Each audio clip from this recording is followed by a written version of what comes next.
Walang nasawi o nasaktan sa hanay ng mga Pilipino sa mga lugar na isinailalim sa tsunami alert, ayon sa Department of Foreign Affairs o DFA. Kaugnay ito ng malakas na lindol na tumama sa Kamchatka Peninsula sa silangang bahagi ng Russia.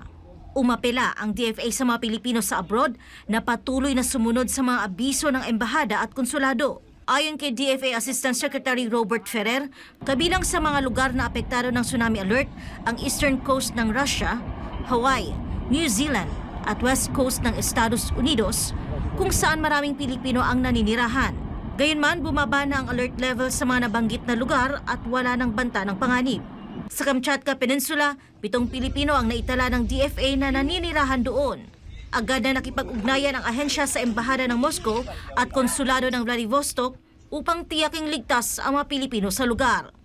So kinontakt na po ng embahada natin sa Moscow ang mga Filipinos and wala tayong balitang may nasaktan o nasawi, buti na lang. So thanks be to God.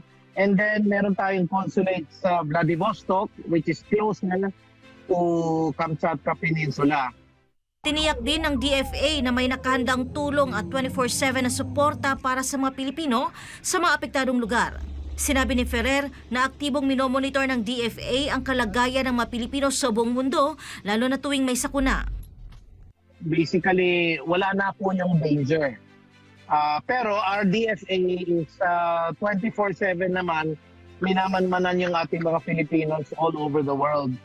Because we cover all overseas Filipinos, 10 to 12 million of them. Yung hindi lang OFW, kundi lahat ng Filipino. So, mas malaki po yung hawak ng DFA.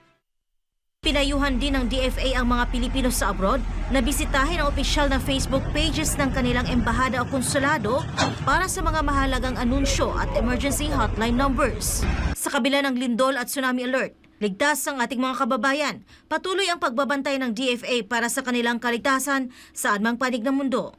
Para sa Diyos at sa Pilipinas kong mahal, ito si Kerseling Catarong, SMNI News.